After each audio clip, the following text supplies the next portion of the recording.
I used to be on my phone for 8, 9, 10 hours a day until I used this 3-step framework to fix my phone addiction. If you're someone who still struggles with phone addiction, this is the last video you're ever gonna need. Follow this 3-step framework and let's go. Step 1, recognize your cues. Your cues are places or times when your phone addiction is the strongest or your desire to be on your phone is the strongest. For me, that's at night in my room or at work in the daytime. For you, that might be at school or on the bus ride home where you can't talk to anyone, or it might be in the kitchen while you're eating. Anytime, any place where you feel like, oh, I gotta be on my phone, that is where your phone addiction is the strongest. If you're still watching, you're serious about trying to not use your phone. So the actionable step for this part of the video is to create a list of 10 places where your phone abuse and use is the highest. 10 places and 10 times.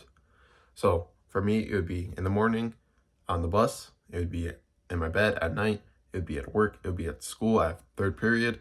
For you, it could be anywhere, anytime, in the bathroom, when you're eating. Wherever your phone use is the highest, that's where your cues are. So I want you to write out the list for this part of the video. Now that you have a list, step 2 is to create friction with using your phone.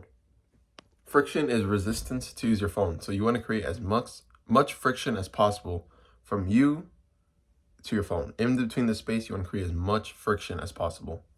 So how do you do that? Friction could look something like a screen time limit on your phone. Friction could look like a password you need to enter every time you open social media. Friction could be one of those apps where you have to do push-ups in order to unlock Instagram. There's a million different ways to induce friction between you and your phone. What I did, and I think the simplest way to do it, is wherever your cues are, so your room, your bed at night, whatever time and cue your thing is, during those cues, I want you to lock your phone away or put your phone in a different room. For me, at bed, I usually sleep here on my bed. Obviously. But I put my phone all the way across the room charging, so that way I don't have the urge to reach over and grab it before I go to sleep. Okay, this is the last, third, and probably most important step. Step 3 is replace your phone addiction with reading. Now, it doesn't have to be specifically reading, but I actually recommend reading. Why? Because it's the same thing as social media. It is media consumption. The only difference is reading is media that is actually enjoyable and beneficial. Since I read on my phone, my screen time goes up a bit, maybe by 2 or 3 hours, but I don't count that towards my actual screen time because social media screen time and reading screen time are two completely different things. It should be a whole different video. But if you're still watching the video, the third and most important final step is to replace your phone addiction with something productive. Maybe it's making a YouTube channel.